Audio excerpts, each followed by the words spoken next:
Good evening. वो इसलिए कि भाई ये जो वीडियो है वो शाम में शूट हो रहा है। तो आप सभी कैसे हो? मैं आपका अपना टीचर्स अशोक कुमार आपको एक बार और आपके लिए एक बहुत ही महत्वपूर्ण टॉपिक जो कि एमपी बोर्ड्स व एनसीईआरटी सिलेबस से रिलेटेड है आज लेके आया हूँ। आप लोगों ने मेरा पिछला वीडियो देखा, बहुत ही मुझे अच्छा लगा, आप लोगों ने सपोर्ट किया, मुझे बहुत बढ़िया लगा और मैं आशा व उम्मीद करता हूँ हमारे जितने भी वीडियोस हैं इस क्वेश्चन से रिलेटेड आपको पढ़ाई में बहुत ही मददगार साबित हों और अच्छे अंक आप परीक्षा में प्राप्त करें। तो चलिए अब बात को आगे बढ़ाते हुए अपने टॉपिक की ओर चलते हैं। तो आज का जो हमारा टॉपिक है वो है संधारित्र। संधारित्र क्या होता है यह जानेंगे हम। तो इसके लिए चलिए स्टार्ट करते हैं वीडियो। आज का जो टॉपिक है वो टॉपिक है कि समांतर प्लेट संधारित्र की धारिता ज्ञात करनी है जबकि आंशिक माध्यम परावैद्युत तथा शेष माध्यम वायु है। ये हमारे स्टूडेंट्स का रिक्वेस्ट था कि सर इस टॉपिक पे वीडियो बनाया जाए, तो हमने कोशिश किया है और इस वीडियो में अंत तक बने रहिए, क्योंकि आप पूरा वीडियो जब तक नहीं देखेंगे तब तक आपको ये टॉपिक पूर्ण रूप से समझ में नहीं आएगा। आप स्किप करके देखेंगे तो बीच के जो स्टेप्स हैं वो छूट जाएंगे, फिर आप कहेंगे कि सर ये समझ में नहीं आया। तो इससे बेहतर ये है कि आप पूरा वीडियो को वॉच करें और अच्छे से वॉच करें। तो देखिए, इसके लिए हमने क्या किया, माना कि संधारित्र की दो प्लेटें ए व बी हैं जो वायु निर्वात में परस्पर समांतर एक दूसरे के डी दूरी पर रखे हैं। प्लेट ए पर प्लस क्यू आवेश दिया जाता है तथा प्लेट बी को पृथ्वी से जोड़ दिया जाता है, जिससे प्लेट बी पर प्लेट द्वारा माइनस क्यू आवेश उत्पन्न हो जाता है तथा इन दोनों प्लेटों के बीच एक टी मोटाई का, स्मॉल टी मोटाई का एक के परावैद्युत माध्यम रख दिया जाता है। तो इस चीज़ को लिखना है। आगे अब हम निकालते हैं।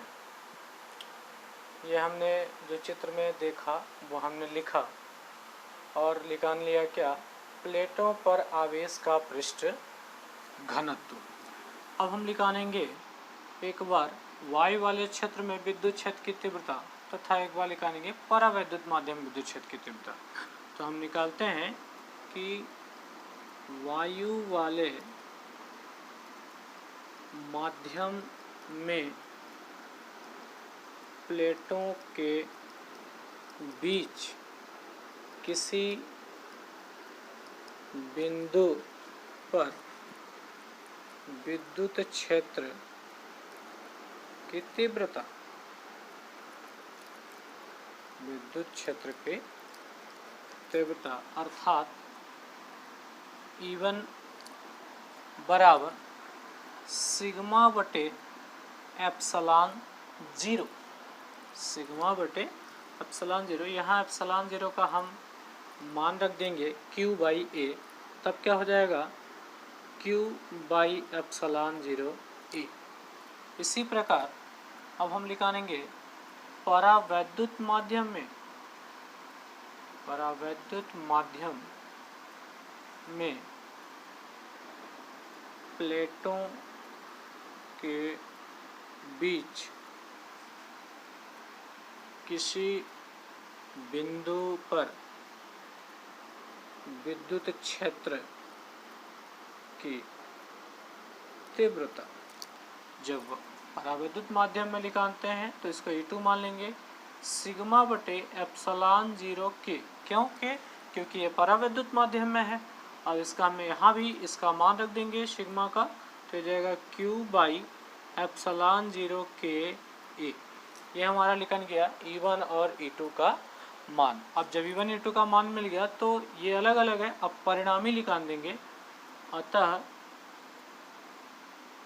परिणामी विद्युत क्षेत्र की तीव्रता, परिणामी विद्युत क्षेत्र की तीव्रता निकालने के लिए क्या करेंगे कि दोनों E1 और E2 के मान को हम जोड़ देंगे, अर्थात E बराबर E1 प्लस E2।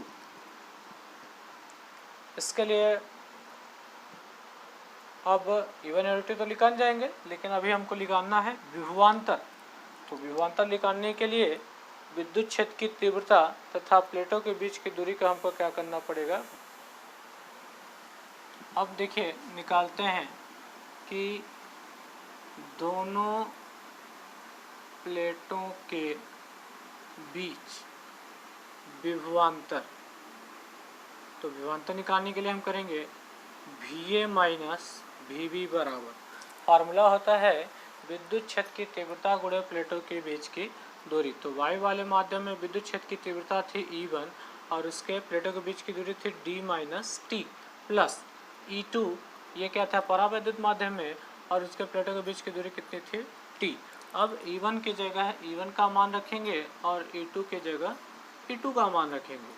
तो जो E1 का मान है वह है आपका Q by epsilon 0A into D minus T, ये आ गया, और प्लस E2 का जो मान आया है वो Q by epsilon 0K A और इंटू टी। ये हमने क्या किया, E1 और E2 का मान रख दिया। आगे हल करेंगे तो VA माइनस VB बराबर Q ऊपर से और नीचे से एप्सलॉन 0A दोनों से कॉमन ले लेंगे, अर्थात Q बाई एप्सलॉन 0A हमने कॉमन लिया, अंदर बचा आपका D minus T plus T by के। इसको एक स्टेप और हल कर लेते हैं तो हो जाएगा VA माइनस VB बराबर Q बाई एप्सलॉन 0A।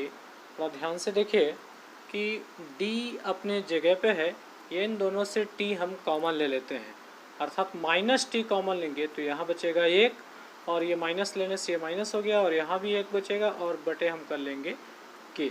तो इस तरीके से हमारा आ गया विभवांतर। अब निकाल देते हैं, अतः धारिता C बराबर फार्मूला होता है Q बाई V, आवेश बटे विभवांतर, या कहें कि आवेश बटे विभव, तो इसको VA माइनस VB लिख देंगे।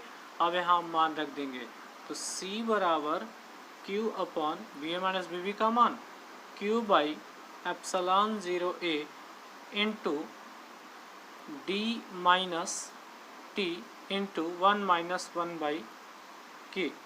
तो यहाँ से Q से Q कट जाएगा और जो हमारा बचता है ये तीसरा पद है तो ऊपर चला जाएगा। तो इस प्रकार C बराबर हमको प्राप्त होता है एप्सलॉन 0A अब बटे D minus T into 1 minus 1 by के।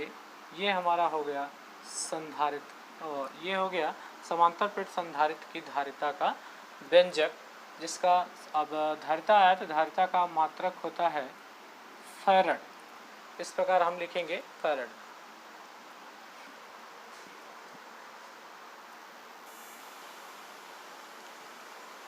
यदि आपको हमारा वीडियो अच्छा लगता हो, ऐसा लगता हो कि इस वीडियो से आपके फ्यूचर्स में या स्टडी में कोई सहायता मिले, तो मेरे चैनल को ज़रूर सब्सक्राइब आप करिए और बेल नोटिफिकेशंस का बटन भी दबाइए, जिससे मैं आपको क्या होगा सुविधा कि आने वाली जितनी भी सारी वीडियोस होंगी फिजिक्स से रिलेटेड, या अभी अगली सीरीज स्टार्ट होने वाली है इंग्लिश की ग्रामर की, तो आपको ये वीडियोस प्राप्त होते रहेंगे।